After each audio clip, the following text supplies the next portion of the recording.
let's get to this week's topic. All right, here we go. All right, a lot has happened this week. I'm going to go through this, and I'm going to go through the top level. So Okay. here's a very top level. Last week, now this was actually not it was sort of news, because what ended up happening is, first thing they did is that WoTC ended their distribution of Dungeons and Dragons with Penguin Random House. This actually was announced in September, but only people picked up on this last week. So, and Linda Kodagan, a lot of people wrote about this. We'll get into the details, but basically, Penguin distributes the D&D books. They're not the only distributor. They actually have, I think, 5 distributors, but they're the main one, especially in the United States, that distributes the books to the big box warehouses. And that could be the Targets of the world and the Barnes and Nobles, like anything that's really not a hobby store. Hobby stores and smaller shops use it's a GTM and not GTM. Well, the name of it is not Diamond. They use Alliance, so they use Alliance for their distribution. So we'll get into that. So first, they are getting rid of Penguin and they're bringing it in house. So that's the first thing, and that's going to be interesting. Next, tollandtoad.com, which is one of the largest distributors of Magic the Gathering, will no longer be selling Magic the Gathering starting January 1st, 2024. By the way, also that Wait, distribution is I missed also that one. Yeah, I told you, there's a lot going on. So the Penguin thing, by the way, ends January 1st, 2024. Toll and Toad said they're not selling Magic anymore because they don't make any money off of it, which is going to be the beginning of something bigger, because if they stop selling it, that is the first cracks forming, because they're gargantuan. They've been selling Magic for almost 30 years. So that's a big deal. That's huge. It is. It's a lot bigger than people are making it out to be. And Wizards of the Coast is ending its partnership with Judge Academy after 4 years, which is how judges are trained and learn how to judge for Magic the Gathering and live events. So, who's going to be a judge for Friday Night Magic then? Who's going to be judge at tournaments? It's Sunday Night Draft. Yeah. I mean, it's like, what is going on here? And this is at the end of the year, which is, by the way, when the OGL was supposed to kick in with September, which is January 1st, 2024. So I was like, this was all planned a lot longer. Like, this is all coming around. These are all interconnected, which is, people are like, why are you even talking about this? Because this has precedent, okay? I don't know if anyone was alive. I almost want to do a poll. But 30 years ago, almost 30 years ago to the date, Marvel Comics did the exact same thing, more or less, that WoTC is doing now, and they went bankrupt because of it. So we're going to go through that, because not only was I alive when that happened, but about half of my employees worked in Marvel at one point, and my office was just a few blocks from there. I used to go there all the time. I used to hang out with the Marvel employees. I was there. I was there when this happened, what I'm going to describe. And I know things and can talk about some things that no one knows about. And I'm going to give you some behind the scenes details that probably no one's ever heard about. Probably no one's even heard about this bankruptcy, let alone what happened and why it happened. And that we're going to talk about that. And I know Baron has opinions as well on this, which is why he's on the show. So what's your first reaction on this? Let's go Baron first, like just hearing all this. So what's interesting to me is I find that they're bored, and I was talking to you before about this, Stephen, is that there are correlations not just to the 1990s bankruptcy of Marvel, but there is even some of the most recent restructure of Marvel as a business unit within Disney that has just recently happened, that because Marvel was hemorrhaging money, they had to completely restructure it. Was it last year or like earlier this year? They just got done restructuring Marvel in order to try and make it solvent. Yeah, there's Yeah, actually that's a whole other thing because Disney Disney's in real trouble. Disney owes $40 billion. with a B, with a Billion, B. not 40 billion in That's just a lot. a few months because when they bought out Fox, they had to buy out Hulu, and the bill has come due, and they need $40 billion, and I don't know where they're going to get it because they actually I don't know where they're going. they don't have 40 billion. Okay, they're No, not Apple. They're they not don't. Amazon. Yeah. They're big, don't but have not it. that big, and they have to pay it. So there's actually Yeah. a lot of. We can go on about Disney, but Disney is in real trouble right now. Yeah, they're in a lot of trouble. So I guess like there's the like from what I understand, and I was just a little kid, like I was in kindergarten, so I've only like rudimentally read Mhm. about the lead up of what happened to it. So Mhm. you'll have to fact check me here. Okay. But as I understood it, which is kind of what we're seeing now, is that in the late 80s leading up to the to Marvel's crisis, was everyone was going gangbuster for the collectability of everything that Marvel was producing. And in order to try and like ride the wave, they just started doing this churn where they were expanding every way they could possibly go. And I guess about 1991 is when everything just kind of hit the fan. Can I curse on your stream, by the way? Yeah, sure. Yeah, so just shit hit the fan, and customers, like all the collectors, finally got sick of all of the collectability that they were producing. They were just hyper saturated with the amount of collectible stuff, and the mainline customers were just completely overwhelmed and inundated. And because of all the variant crossovers, the quality of everything started to really drag down because the studio was getting overworked on all these crossover events. Like every single character had to appear in every other thing in order to be successful, in order to make it more collectible. It was And in the whole- 1993 is when the crash occurred, by the way. Yeah, okay, it was 93. So, but yeah, it was 93 is when everything just completely stopped as a result of that. And by the end of 93, they had to completely reorganize and lay off tons of staff. And it still wasn't enough. And I think it took them 2 years to completely reorganize. And they lost something like 30% of their market cap. And they ended up having to file for Chapter 11. I don't know how much. I mean, feel free to jump in, Mark, when you want to. But I'm going to tell you exactly what happened. So what ended up happening was Marvel in 1989 were bought out. Are you ready for this? Okay. Who were they bought out by? They were bought out by Ronald Perlman, who maybe people's heard of his name. He bought out Marvel for $82.5 million. Now think about that. They didn't just today's money. I'm going to look that up real fast. Okay, look it up. But the point is like, think about that for a second. They didn't just buy out Marvel.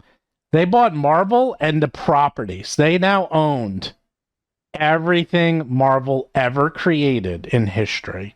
What was that, $82 million? $82.5 million in 1989. And then they did something which has become the kiss of death, which is actually what happened with Unity and all these other companies. Hey, they went public. So in July of 1991, they went public. And what he wanted to do is with Toy Biz is that he wanted to, and what he did do is he had cross promotion between all of his properties. Like, for example, if you bought certain comics, you would get certain cards from Fleer, which produced collectible cards. So he started to have them all cross promotion each other. And then they would come out with 5 different variants of each comic book. And then you'd have to buy all 5 to collect the cards. Does this start to sound familiar of what's going on with magic? Extremely familiar. That's what I'm saying. It's like, does any of this start to sound? And this happened 30 years ago. 30 years ago. So I'm like, wow, it sounds like they're doing the exact same thing. It's like pretty much they're doing it a little differently, but it's not really different. They're cross-promoting each other's products. Hey, we had a D&D magic set. And like it's all the same. They're doing the exact same thing. Mm-hmm.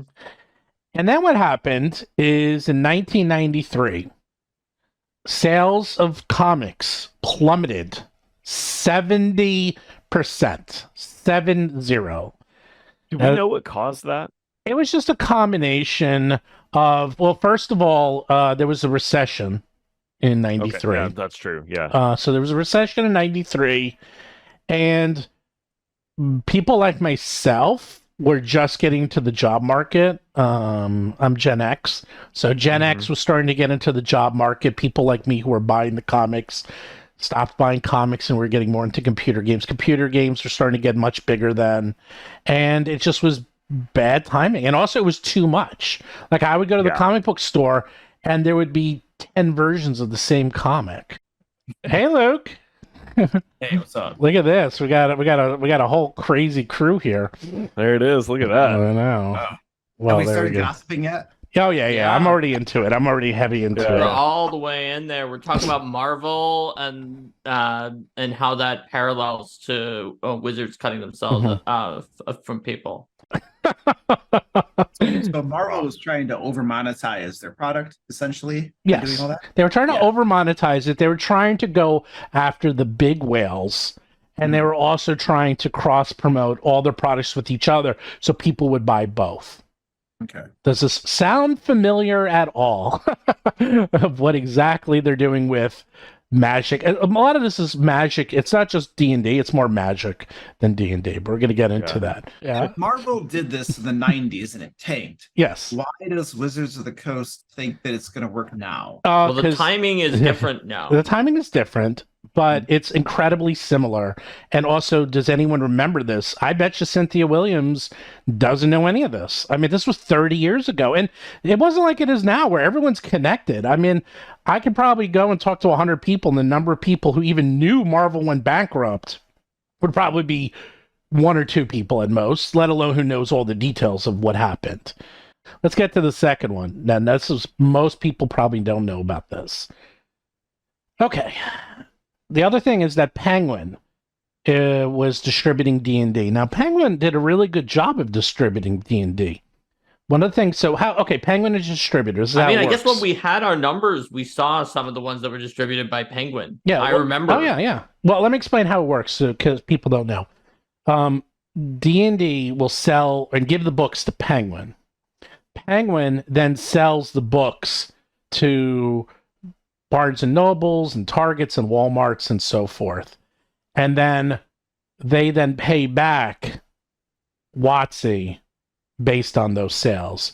Usually it's approximately 35 to 40% of the sale. Penguin only makes 10%. So if the book costs $20, they'll sell it to a retailer for $10. So the retailer makes $10. And then Penguin will keep 10% or 15%, somewhere between there. And then they'll only keep $2, and then they give $8 to WoTC. So if you figure out the math there, so if they sell a $20 book, WoTC keeps like maybe $7 or $8 of that per book. That's how it works. How does that math work out if they're doing their $60 books? Like that's their same math. Same math. It's no different. Same math, but with more money because just the more price money goes up. Yeah, just percentage-wise. If WoTC does it themselves, correct, then they suddenly are going up from whatever. What did you just say? They get that extra. Book?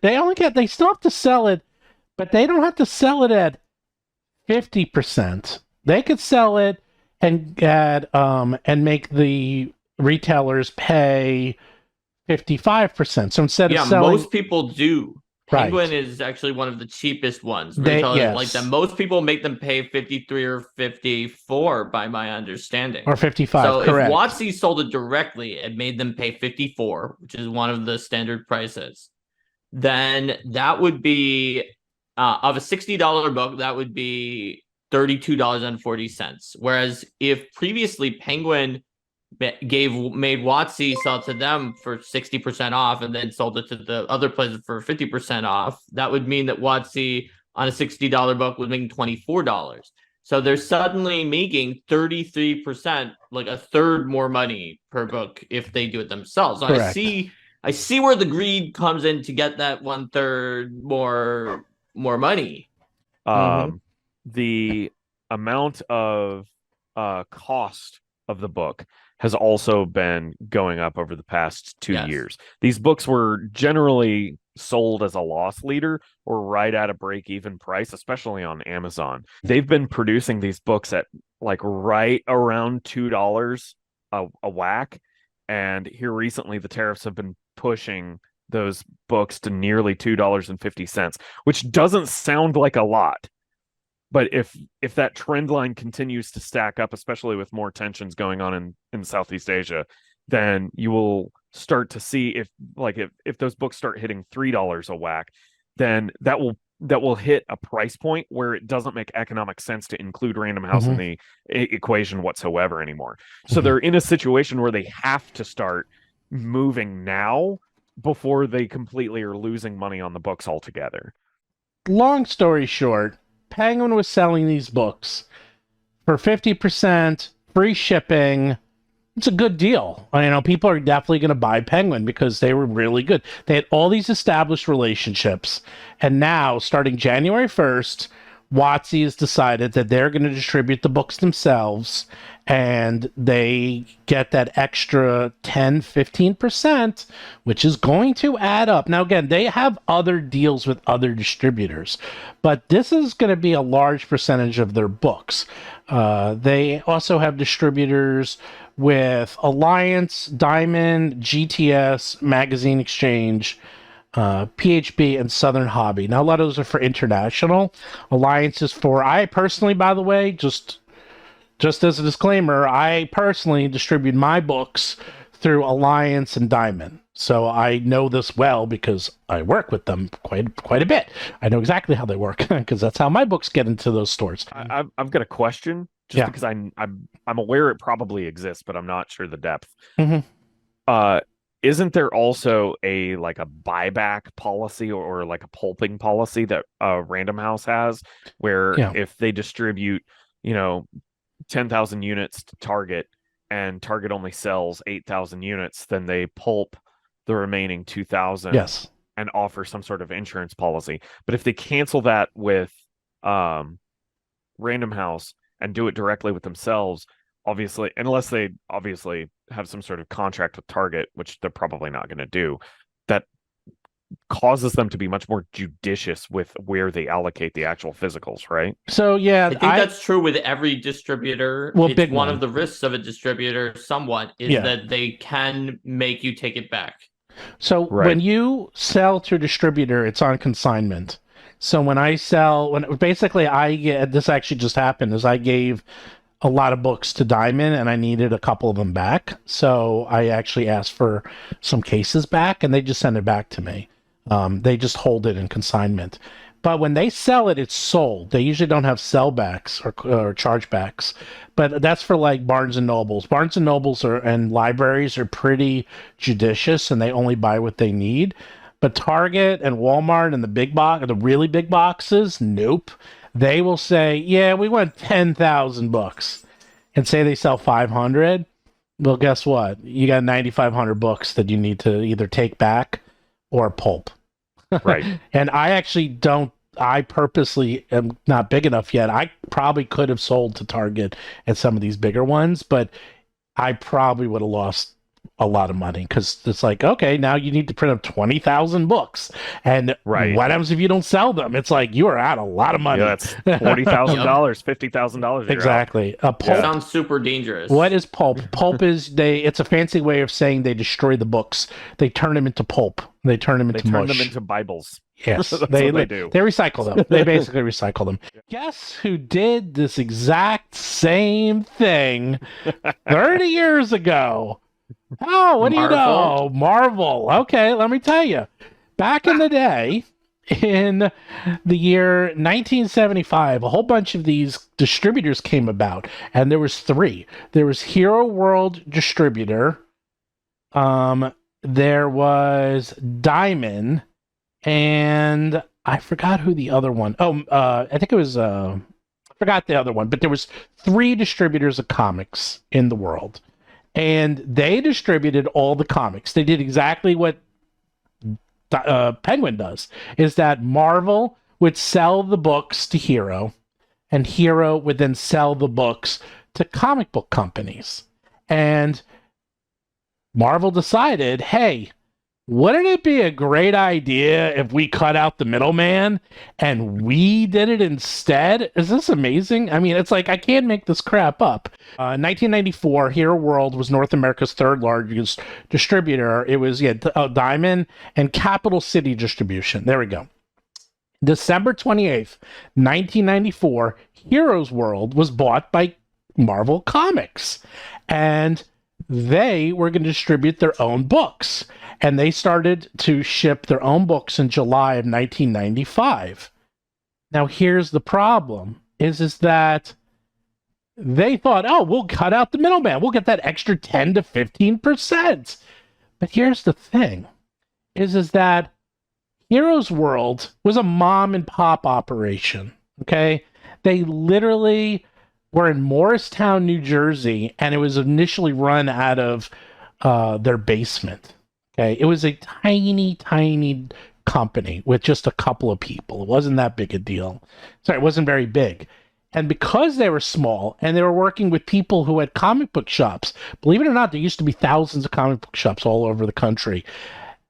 Marvel decided, hey, all those payment terms, if you don't pay us on time, we are going to no longer sell you books. And that's exactly what happened. But they didn't know this at the time, that Hero World was doing all these backhand deals and these handshake deals. And they were basically saying, oh, do you need like another 3 or 6 months to pay us back?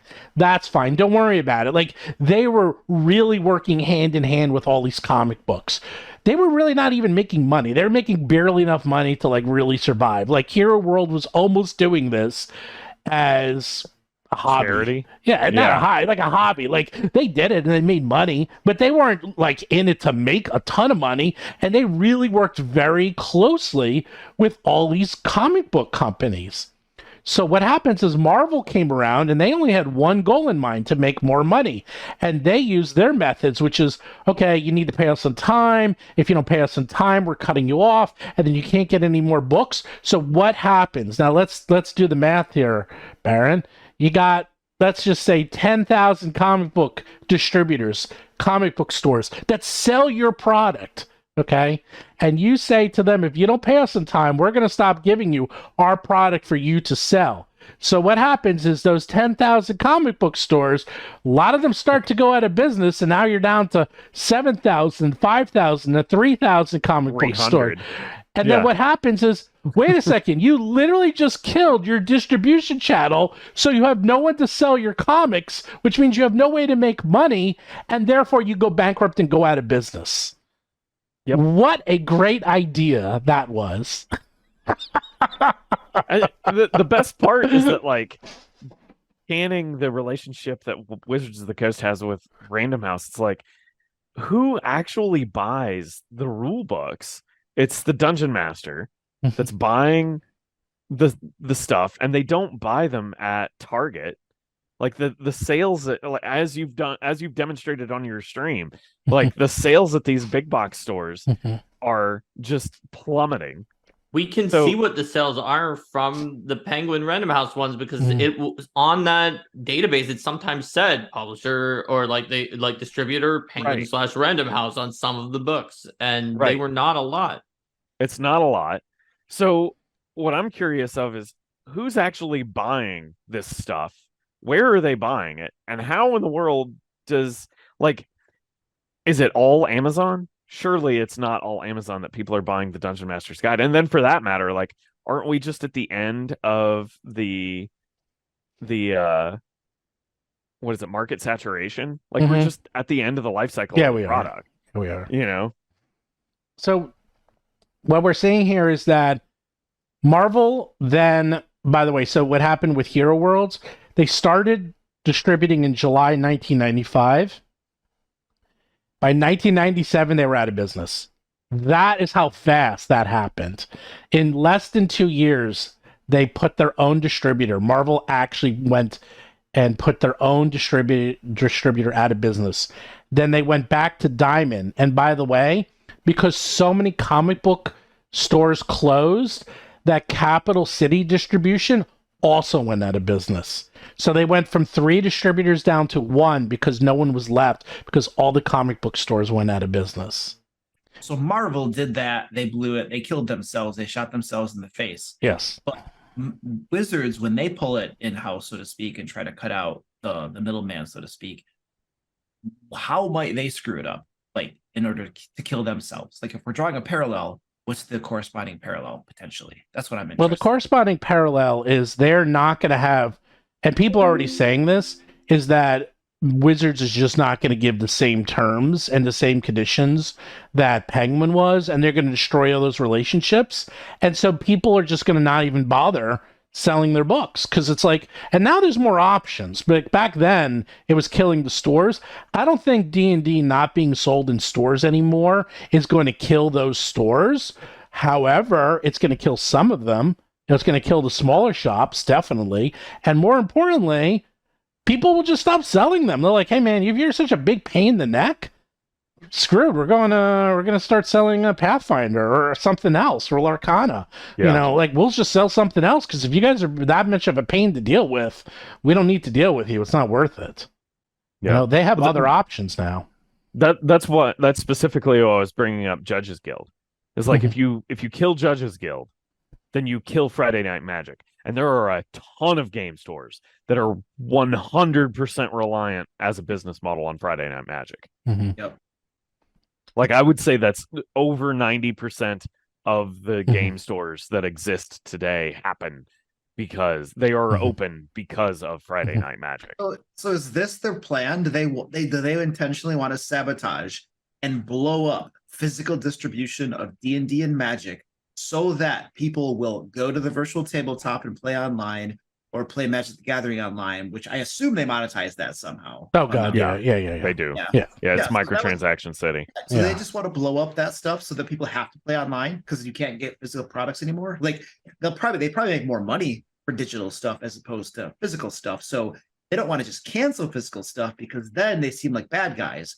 But if, oh no, it blew up and it's gone, and oh geez, then it's like it wasn't their fault, you know? So could it be intentional, I guess, is what I'm asking. I'm not sure that I would say that they're in enough foresight to say that that's intentional. The thing is like, I think it's important to also look at this from, like, Cynthia Williams' perspective.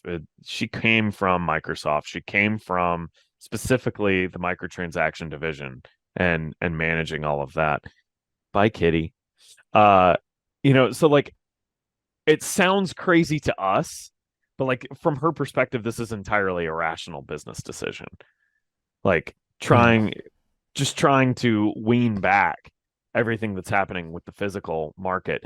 Because if at best it's a loss leader, they can't monetize the stuff that's happening at our table.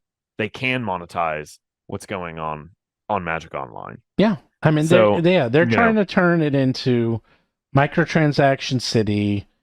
They are trying to appease. They basically went from, we are selling to everyone and some collectors, to we are selling to the collectors, which, by the way, they're doing in all their other, like, they're paring down, like, all their Transformers, like, they're selling all these specialized Transformers figures. Like, in their other divisions, they're doing this, which is, by the way, exactly what Marvel did. So their two core is everyone through microtransactions and hardcore collectors, which is why I keep saying that these books are eventually going to turn into $100 collector items. And the 5th edition books? Yeah, the new ones, the 6th edition. Oh, the new ones. Yeah. The 6th edition. Yeah, they'll come out with a 2024. couple, and then they'll come out with like the mass market distribution models, and then they'll come out with the special edition models. Jump back over to Judges Guild having their, I can't even talk. Wizards of the Coast canning their relationship with the Judges Guild. If you can Judges Guild, Right. then you can Friday Night Magic and Sunday Morning Draft. If you kill both of those things, then nobody's going to the game store. Mm-hmm. You destroy the very like, other than pivoting everybody over to to a VTT and Magic Online. Which is what I think they want. Yep. That's what they want. Right. But, is the internet a suitable third place of congregation?